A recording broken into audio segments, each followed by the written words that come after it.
Vamos a entrar en detalles con una especialista en la materia, como lo es la licenciada psicóloga Adriana Álvarez. Adriana, buenas noches. Buenas noches. Qué bueno tenerla por aquí. Ay, muchas gracias por la invitación. Ya hemos estado en otra oportunidad en radio. Sí, sí. Ahora nos toca la parte de televisión. Así es. ¿Cómo se define Adriana Álvarez? Bueno, me defino tal vez por la palabra servicio. Realmente es algo que ha sido mi vocación, yo diría desde pequeña, y pues siempre he querido buscar una manera de que mis habilidades pues sean de mejor ayuda para la comunidad, para las personas que me rodean, y pues poner mi granito de arena durante ese tiempo que tenemos aquí en la vida. Bien. Parece sencillo, pero no lo es. Pero me gustó mucho es la respuesta. una decisión cada día, sí. Porque no todo el mundo está dispuesto a servir. Aunque lo dice fácil. Pero qué bueno esa forma de definir. Gracias. Ahora bien, dentro de ese ámbito del servicio, y que usted viene de una familia de abogados, Sí, es correcto. ¿qué le motivó a estudiar psicología?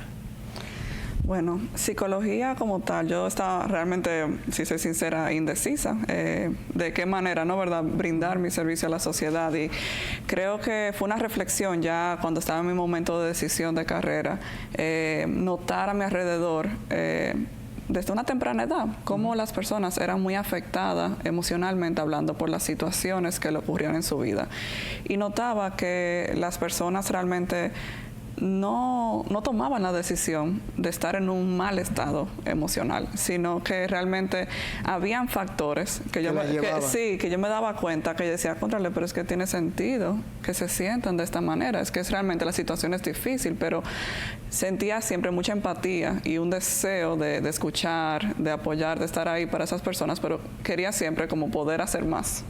¿Usted ve? Sí. Poder tal vez brindar más herramientas, y pues claro, el psicólogo no puede ser psicólogo de sus más allegados, pero sí puedo de esa manera contribuir. ¿Por qué? Porque interviene el sentimiento. Interviene el sentimiento, la objetividad, tú sabes, como psicólogo, y también la confianza del paciente hacia nosotros, es de verdad. saber que estamos viéndolo de manera más objetiva.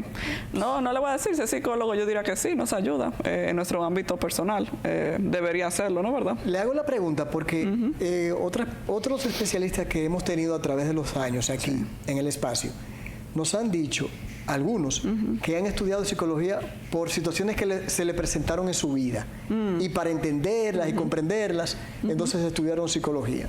Por eso le hice la pregunta. Sí, sí. Realmente yo creo que la mayoría de las personas hemos sido de alguna manera u otra afectados con algún problema emocional. Uno de cada 4 personas sufre de algún problema de salud mental. Le digo esto para que se imagine que, claro, que a mí, a las personas a mi alrededor, yo notaba, ¿no? ¿Verdad? Que habían situaciones emocionales, y cierto, eso me marca y llama más el interés a querer abordar esto. Uno de cada 4. ¿Eso puede ser una estadística? Sí. ¿A nivel mundial o...? A nivel mundial sería esto. Eso es mucho. Sí, en algún momento de su vida atraviesa un problema de salud mental. Es que a veces se piensa que la salud mental es algo muy raro, tú sabes, algo especial, algo que tal vez hay que estar teniendo alucinaciones necesariamente, cosas que sí suceden, pero lo más prevalente son realmente los trastornos de tipo de ánimo, es decir, aquellos como la depresión, los diferentes trastornos de ansiedad. Claro, y esto es muy común. ¿Dónde hizo su especialidad y en qué se basaron o se basó? Sí. Mi especialidad lo hice en the University of Bath, en Inglaterra, una de las 3 mejores universidades en psicología clínica. Lo hice en esa área específicamente. Y pues ahí se basa mucho en el trabajo de evidencia científica. Lo que en ese momento tiene más base de que el tratamiento, que estamos aprendiendo a cómo brindar ese tratamiento, pues esté basado en esa evidencia. Entonces, ¿la psicología clínica no necesariamente ve pacientes en consulta, o lo ven más aquellos que tienen problemas de otra situación clínico? Entiendo. Es ambos. Es en consulta y también puede ser en hospitales. La palabra clínico viene porque trata trastornos emocionales. Ya. Que a veces la palabra trastorno se siente como algo muy extraño, pero incluye la depresión, incluye los problemas de ansiedad. ¿Y por qué esa especialidad? Bueno, es realmente el área que siempre me ha gustado más de la psicología. Es la razón por la que entré, como le mencionaba, ese deseo de disminuir ese malestar emocional que las personas tienen, especialmente aquellos que tienen que ver con las emociones. Entonces es realmente la área que siempre deseaba pues poder trabajar. Usualmente trabajo en adultos y a veces también con adolescentes ya más grandes. ¿Y cuál es, a su entender, es fácil trabajar con adolescentes? O mejor dicho, ¿qué es lo más difícil de trabajar con adolescentes? Sí, yo diría que a veces puede jugar un rol que el adolescente no tiene completa autonomía. En el sentido de que sus padres pueden llevarlo inicialmente a un proceso terapéutico y con la misma facilidad lo pudieran terminar y tal vez no entenderían que el adolescente, porque ya que son distintas personas, aunque son familias y cercanas, el adolescente tal vez no ha terminado su proceso, pero no tiene la autonomía tal vez de decidir cuándo está listo para completar, pero en realidad para mí es... ¿Y tienden a abrirse?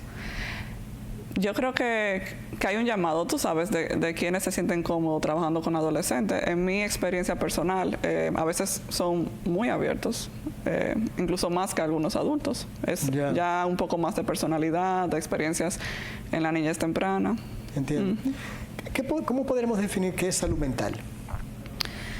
Salud mental es pues ese bienestar que yo diría que está compuesto por 3 elementos principales. Está el elemento fisiológico. Esos síntomas físicos no solamente son por problemas de la salud física, sino que a veces pueden surgir de la parte mental y emocional. Entonces, el no tener síntomas como taquicardia, dificultad para respirar, esa tensión en los músculos, ese es un aspecto de la salud mental. Está la parte cognitiva, la de los pensamientos, qué tanto nuestros pensamientos son racionales, basados en la objetividad, versus qué tanto se van al extremo negativo. Distorsionado por sesgos que todos tenemos. O sea que la salud mental trasciende a lo físico. Sí, lo físico es lo cognitivo, es también la conducta, cómo nos comportamos. Sí. Por eso podemos decir, ¿y qué le pasa a fulano? Que no era así, nota un cambio en él, está más... Son cosas que pueden ser señales para un familiar o un ser querido frente a alguien. Un cambio en uno de esos 3 componentes de manera marcada, yo diría que es algo que uno debería por lo menos explorar más, hacer preguntas, ser curioso y intentar de prevenir, ¿no? ¿Verdad? Antes de que se pueda convertir en un problema mayor. ¿Cuáles son las principales enfermedades de salud mental? La más común de todas es la depresión. Es la que tiene mayor prevalencia, luego seguido por los trastornos de ansiedad, normalmente. ¿Los trastornos de ansiedad? Incluyendo la rama de ellos, incluyendo lo que es la ansiedad generalizada, el trastorno de ansiedad social, el pánico, que vino de mucho aumento durante la pandemia, por ejemplo, esos ataques. Pero la principal, claro, es la depresión. Sí, es la más probable. ¿De la ansiedad tú pasas a la depresión o de la depresión tú pasas a la ansiedad? Puede suceder ambos casos. Lo que más comúnmente se ve es pasar de la ansiedad a la depresión, pero es que la depresión puede surgir por sí sola también. No necesitas pasar por un problema de ansiedad para poder tener depresión. ¿Y cuáles serían los factores que llevarían a una persona a estar en depresión? Sí, son diversos factores. Puede, claro, como todos los otros problemas de salud mental, haber un componente bioquímico, ese factor genético, familiar, se ha visto. No tiene que ocurrir algo o que esté pasando algo. Exacto. Muchas veces la gente piensa que una decisión, está deprimido, como si tú quisieras, tú pudieras salir de eso. Sí. Pero también está el estado químico actual también de tu cerebro. Por eso es que los psiquiatras apoyan y son necesarios también para ese proceso de salud mental en muchos casos, porque a veces hay un problema químico actual en el cerebro de la persona. Y ahí entra más el psiquiatra. Ahí entra más el psiquiatra, es correcto. Y las otras ya son por motivaciones ya... A veces hay otros factores como situaciones de conflictos interpersonales, pueden llevar a una depresión, mayormente también por un sentido de pérdida, alguna pérdida de un ser querido o una sensación de pérdida porque termina una relación. No solamente tiene que ser amorosa, puede ser de cualquier tipo. También otro factor son los mismos pensamientos que si eso que le mencioné de los pensamientos negativos, si constantemente estamos teniendo ese tipo de pensamientos, vemos las situaciones de manera negativa, de una manera tan constante, podemos caer finalmente en un estado deprimido. ¿Usted siente que la parte de la depresión en República Dominicana o la salud mental, para no ser específicamente o enfocarnos en uno solo, se ha deteriorado o es más asiduo la situación de las enfermedades de unos años hacia acá? Sí, en su experiencia. Sí, mi experiencia y también evidencia científica de estudios recientes que se hicieron después de la pandemia, vieron un aumento de casi todos los diferentes tipos de problemas de salud mental en la población dominicana. Habría que tal vez ver si pronto se hace un nuevo estudio para... ¿Y tenemos estadísticas de ese pasado? Tenemos estadísticas, no han sido publicadas todavía, estas en específico, sí se han publicado en algunos periódicos nacionales. ¿Y más o menos de qué rango estamos hablando? Si había como duplicado, triplicado, dependiendo del problema emocional. Lo que más aumentó fueron los ataques de pánico. Ataques de pánico. Esto es por usualmente, no siempre, claro, una carga de estrés crónica por mucho tiempo, que es algo que yo creo que la mayoría de la población pasó por algo así durante la pandemia. Ataques de pánico. O como consecuencia de... ¿Y cómo, por ejemplo, en el caso del ataque de pánico, cómo podemos identificar? O cualquier otra enfermedad. Sí. Bueno, el ataque de pánico como tal, hay síntomas físicos usualmente que llegan de repente. A veces las personas pueden incluso percibir, siento que me puede dar un ataque de corazón, temen en ese momento, me estoy muriendo, o solamente mucho temor por esos síntomas físicos que describí algunos ahorita, como la falta de respiración, mi corazón está latiendo más rápido. Usualmente es bueno siempre descartar que no haya una causa orgánica, que no sea realmente una enfermedad física. Cuando te dicen, es solamente estrés lo que tú tienes, tal vez es un ataque de pánico lo que la persona tuvo. Entonces eso lo podemos reconocer así entonces. Porque a veces uno escucha y dice, bueno, tenía como taquicardia. O no, muchas veces es lo que usted dice, para descartar una cosa que no tenga que ver relacionada con el corazón o una situación de afectación del corazón. Pero entonces a ese tipo de cosas también la taquicardia podría ser un elemento en ese momento. Lo que ahí quiero hacer la aclaración de que si la persona presenta solo 1, 2 síntomas en un mismo tiempo, en un periodo de tiempo corto, probablemente no llega a ser un ataque de pánico. Porque un ataque de pánico ya hay muchos síntomas juntos al mismo tiempo y suceden de manera muy rápida. Si solamente tengo taquicardia, puede ser por una situación emocional que siento esa taquicardia, podría ser. Pero es más solamente un síntoma físico de algún otro problema emocional. Y en caso de que una persona que nos esté viendo le haya sucedido, pero no ha sabido manejarlo, o aquel que no le ha pasado y quisiera saber cómo lo maneja, si se da una situación realmente de ataque de pánico. Sí.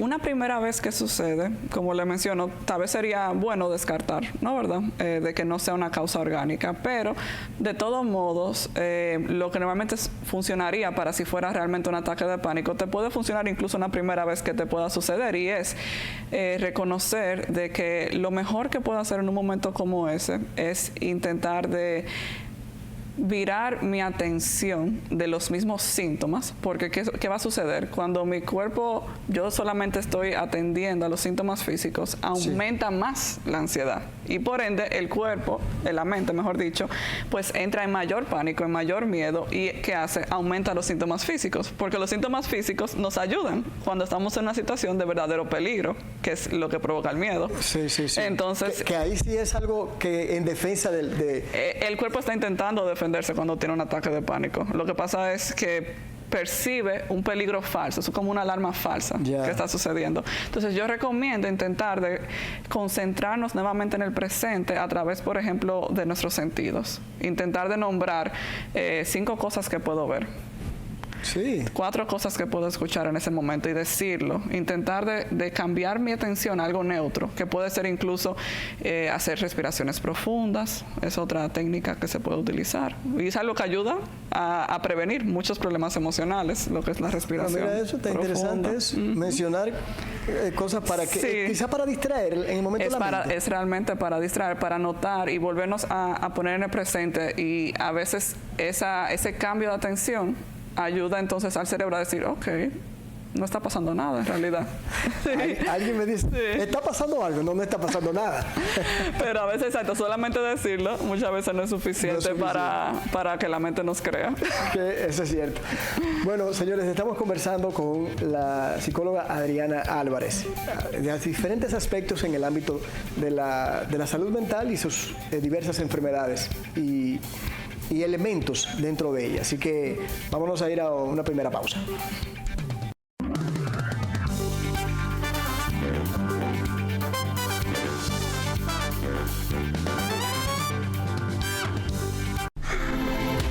Atrévete a encontrar eso que quieres. Solo tu magia la puede hacer brillar. Las ideas que siempre has imaginado, ilumínalas y hazlas realidad. Las puedes cumplir. Cada idea que tienes vive aquí. Las puedes cumplir. Cada idea que tienes brilla en ti. Así Hay un lugar donde tus ideas se cumplen. El Banco de las Ideas, 60 años cumpliendo. Popular, a tu lado siempre. Creemos fielmente que la naturaleza nos provee todo lo que nuestro cuerpo y entorno necesita. De ella nos inspiramos para crear productos que cuidan tu cuerpo y llenan tu alma. Cada ingrediente es seleccionado con intención para el bienestar propio y el de nuestro entorno. La Sabonería. Productos naturalmente limpios para el cuidado personal y del hogar. Para imaginarnos un futuro próspero, tenemos que creer que lo que hacemos cada día es la base del mañana.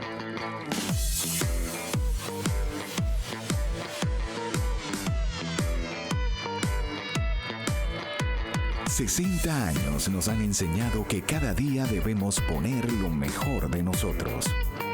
El ayer y el hoy se unen en un compromiso de seguir formando un mañana próspero para todos.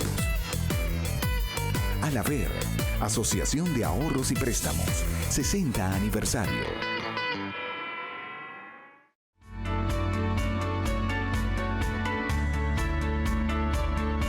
Hola, soy el doctor Pedro Manuel Pérez Pimentel, ortopeda de profesión dedicado a la neuroortopedia y a las lesiones del pie y tobillo en adultos y niños.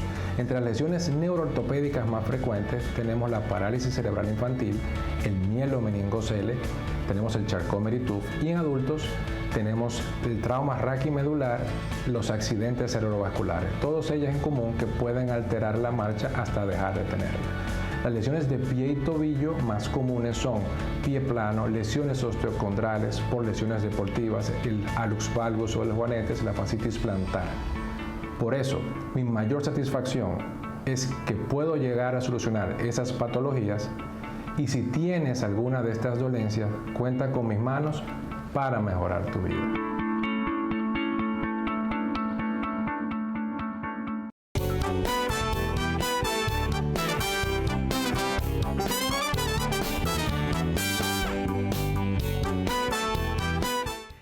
Bien, para aquellos que están ahora entrando a nuestro espacio, estamos conversando con la psicóloga Adriana Álvarez, diferentes aspectos de la salud mental. Y a propósito de que hace unos días, precisamente era el Día Internacional y el Día del Psicólogo. Adriana, hay algo que se me quedó en el segmento anterior. ¿En qué manera? Porque hablamos del psiquiatra, cuando estaban hablando de la depresión, que si es clínica, pues ahí generalmente se refiere al psiquiatra. Pero ¿en qué manera el psicólogo puede ayudar a una persona, no solamente con la depresión, sino ya con una situación de salud mental? Sí, sea por una causa química o a una causa más de relacional o de interpretación de situaciones, un psicólogo pues puede brindar ayuda, ese acompañamiento, incluso aunque se esté trabajando también con un psiquiatra. Normalmente el psiquiatra recomienda que la persona también trabaje con un psicólogo, ya que se trabajan pues con muchas herramientas que la persona puede tener para mantener pues esa mejoría en sus síntomas, tanto cognitivo como físico como de conducta. Entonces, por ejemplo, en la parte cognitiva, un psicólogo trabajaría mucho con reconocer, un psicólogo cognitivo-conductual, le menciono que a veces hay diferencias, puede ayudar a reconocer los pensamientos, los errores típicos, enseñar a la persona cómo puede darse cuenta cuando un pensamiento es racional o está teniendo algunos componentes irracionales, y no llevar a la persona al otro extremo donde todo es positivo. Le pongo un ejemplo. Sí, claro. Podría ser una persona deprimida, podría pensar no sirvo para nada, un pensamiento que le llega en ese momento. Y si nos ponemos a pensar objetivamente, no hay ningún ser humano en la faz de la Tierra que no ha hecho algo bien, que no tenga buenas cualidades, pero el pensamiento me dice que no sirvo para nada. Entonces podemos ahí reconocer que esta vez estoy exagerando, estoy teniendo como un filtro mental donde solamente veo lo negativo y se me hace difícil poder reconocer las cosas positivas, por lo menos en mí. Tal vez en el otro sí lo reconozco, pero en mí se me hace difícil. Alguien me decía que es más fácil que el ser humano reconozca lo malo que lo bueno. Sí, hay un sesgo tal vez por adaptación, tú sabes, a intentar de prevenir que sucedan cosas negativas. Tal vez hay una cierta tendencia de intentar de prevenir lo malo y pues tiende a lo negativo. Yo oí de un psicólogo español, Mario, creo que ahora no recuerdo el apellido. Él decía que el 90% de las cosas que pensamos del futuro no suceden.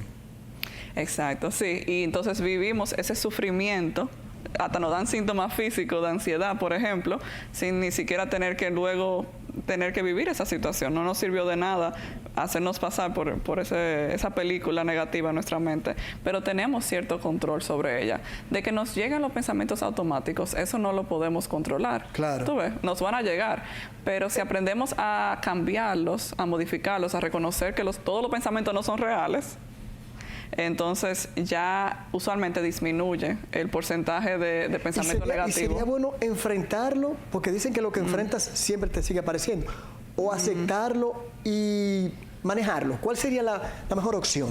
Sí, hasta cierto punto lo que sería contraproducente es querer eliminarlo. Es querer decir, yo quiero nunca tener un pensamiento negativo. ¿Tú ves?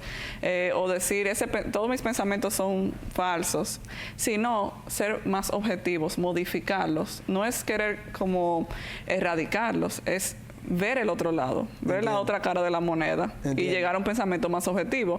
Y a veces es necesario repetirme ese nuevo pensamiento modificado. ¿Qué puede ser el nuevo pensamiento? En base al ejemplo anterior, podría ser, soy una persona que tiene cualidades positivas como tal y tal y tal, pero soy imperfecta y también he cometido errores, pero todo ser humano comete errores. No tengo por qué criticarme tanto. Entiendo. ¿Cómo estamos a nivel de salud mental en República Dominicana? Yo diría que históricamente, ¿no? ¿Verdad? Ha habido mucho estigma de la población dominicana hacia lo que es la psicología, la salud mental, pero en los últimos años ha habido un movimiento internacional que ha llegado, yo diría, hasta la población dominicana, en el sentido de que ya se le está dando una mayor importancia a este tema. ¿Por qué? Porque tal vez antes se veía más una atención solo a la salud física, pero es que la salud mental y la física van muy de la mano. Y si realmente nosotros entendemos qué tanto uno puede afectar al otro y viceversa, le daríamos incluso más importancia a la salud mental. Yo creo que todavía hay mucho más que se puede hacer realmente. ¿Cómo, a propósito de esa pregunta y de esa respuesta suya, cómo vemos o cómo usted ve qué tan noble o solidario es el sistema de salud con la situación de enfermedades mentales en el país? Yo diría que hay pues un intento de base, tal vez no hay tanto conocimiento a veces de la población de que sí hay ciertos servicios gratuitos para la comunidad dominicana, y los hospitales públicos, los centros de atención primaria, algunos tienen psicólogos y pues las personas, y también psiquiatras disponibles de manera gratuita, pero todavía digamos que hay que ampliar esa red de apoyo. Claro. hay que ampliar esa red de apoyo. Se han hecho investigaciones, yo formo parte de un laboratorio de investigación, emociones, sí. salud y ciberpsicología de la Pucamaima. Y hicimos, con el doctor Zoilo. Con el doctor Zoilo García y el doctor Quiero Guerra, sí. Y hicimos un proyecto hace unos años, luego de la pandemia, donde pudimos ver cómo un tratamiento basado en principios cognitivo-conductuales, pues era muy efectivo en reducir los síntomas de la ansiedad, de la depresión, de pánico en la población dominicana en centros de atención primaria, y pues el objetivo es que esto podría ser un plan que implementaría pues el país a nivel nacional. Brevemente, ¿en qué quedó ese estudio? Ese estudio ya se hizo una primera publicación científica y todavía estamos trabajando en seguir publicando, ya que se pudo encontrar una reducción en casi toda la sintomatología negativa y un aumento en la sintomatología positiva. ¿Y cómo se dio, cómo se hacía, rápidamente, cómo se dio esa parte positiva? ¿Cómo se aumentó?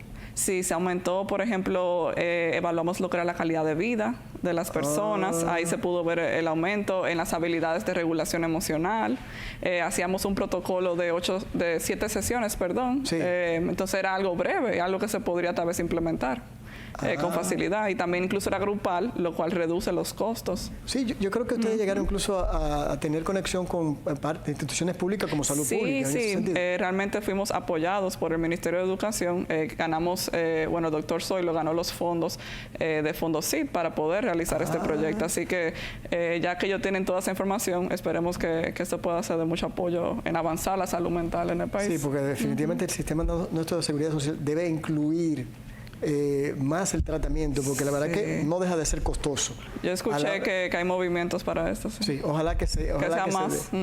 Sí, totalmente. En el caso de la depresión, ¿cómo pudiésemos combatirla, si se pudiera decir así? Sí, ya hemos hablado, digamos, bastante sobre los pensamientos. Otro tipo de técnica que hay que tomar en cuenta es que la persona cuando está deprimida, usualmente hay una disminución en su motivación, en su interés por hacer las cosas que normalmente le producen placer, o sea que hay una disminución conductual. Eso puede ser una alerta para... Esa es una alerta, exacto. Quiero iniciar, mencionando esa alerta para entender entonces cómo lo trabajamos. Lo trabajamos entonces no como si fuera un problema, digamos, de gripe, donde te dicen reposa y luego tú te mejoras. No, al revés. Tenemos que poco a poco, gradualmente, ir incrementando esa actividad. O sea, el que esté en depresión, por lo regular es bueno que no esté todo el tiempo en un mismo lugar. Sí, o sea, acostado. Exacto, aislado, por ejemplo, de otras personas. Hay que, por ejemplo, si eres un ser querido de alguien que está pasando por un problema como este, yo no estoy diciendo empuja a la persona a hacer, que ese típico, como tú que solamente tienes que hacer algo y te mejoras. Como que eso se te quita. No es tan sencillo, pero sí hay que amablemente hacer sugerencias a la persona de vamos a hacer empático. Un poco, con empatía, vamos a hacer un poco más. Ayer me alegro que pudiste hacer el almuerzo, ¿qué tal si hoy también hacemos otra cosa? No ser tan simple. Exacto. Y entonces hacemos actividades tanto que nos puedan proveer una sensación de logro, que es muy importante en el ser humano, como también una sensación de placer. Cosas que sean simplemente porque lo podríamos disfrutar. Ya comprendo. ¿Es posible que un paciente que haya sufrido depresión es más fácil que caiga que otro que no la ha sufrido nunca y le dé por primera vez, por ejemplo? Entiendo lo que dices. Sí, realmente...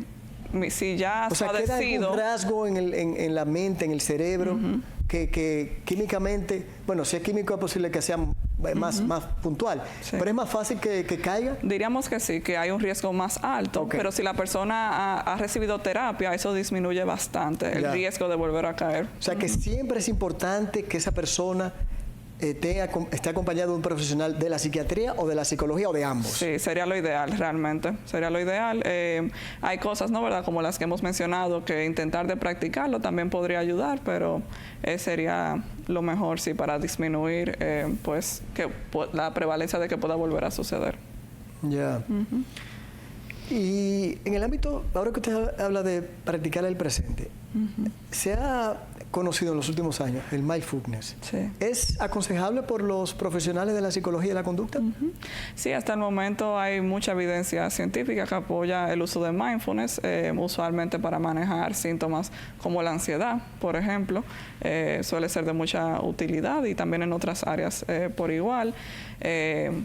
Incluso, digamos que se mezcla un poco a veces también con la reducción de síntomas físicos, eso de la respiración, eso de la relajación de tensión muscular. Hay un poco de mindfulness porque lo que intentamos hacer es también a través de esto, no solo reducir los síntomas físicos, sino entrenar nuestra atención para atender, pues, digamos que síntomas más neutros, que no son nuestros pensamientos negativos. Ya entiendo. Entonces, ahí se mezcla un poco de la práctica de mindfulness. Pero sí se puede trabajar. Sí. Se integra también con otros tipos de terapia.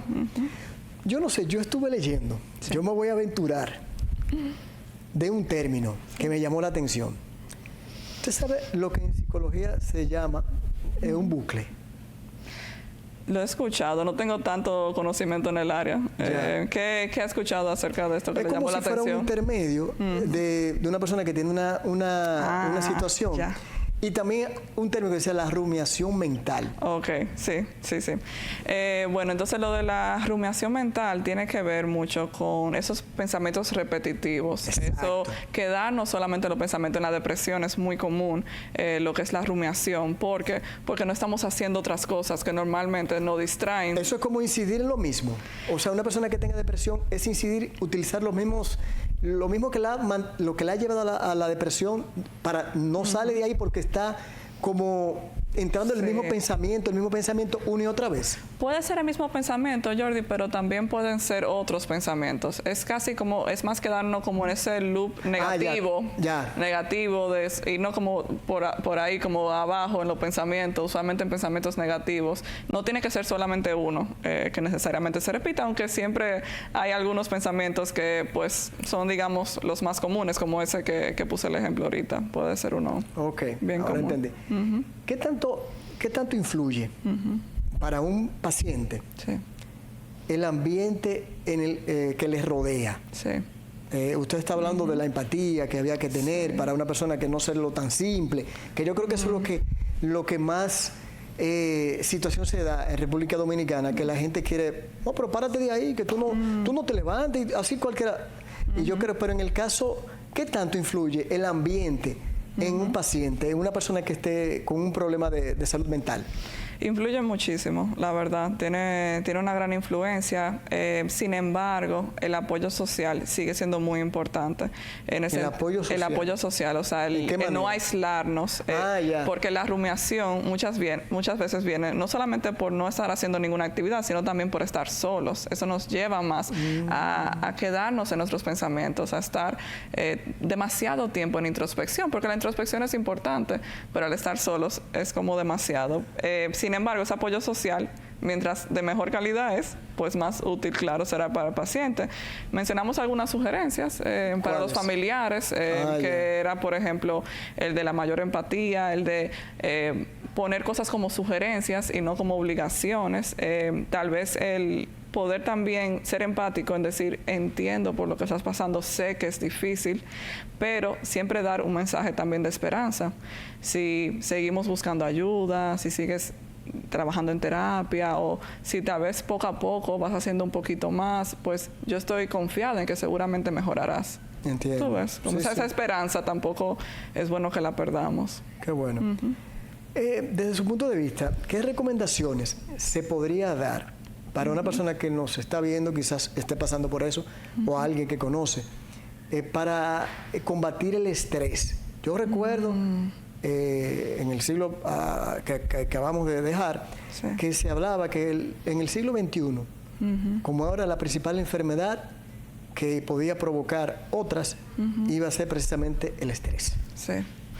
Es un tiempo en nuestra sociedad donde el trabajo, ¿no verdad?, juega un rol central en la vida de la mayoría de las personas. Tal vez también a algunos se les hace muy difícil decir que no.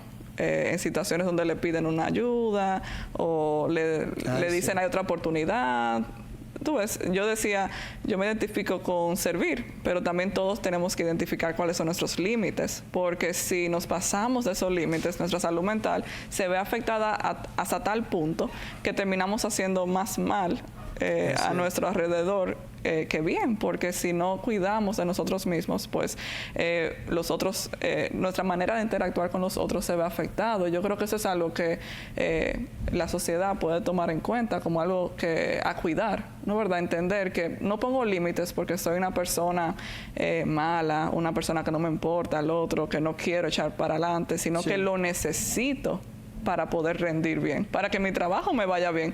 Necesito encontrar un espacio para descansar. Entiendo. Entonces hay que cuidar eso. Algo que se puede hacer es pues planificar el tiempo, considerar qué tiempo de descanso tengo actualmente y qué estoy haciendo en ese tiempo. ¿Hay algo que puedo hacer para encontrar un poco más de tiempo o para que mi tiempo de descanso sea de calidad? No sea solamente ver televisión. No es que hay nada de malo en ver televisión, pero necesitamos otras formas de descanso también, que sea actividad física, que sea conectar con la naturaleza, ese tiempo de introspección, de pensar en mis planes hacia el futuro.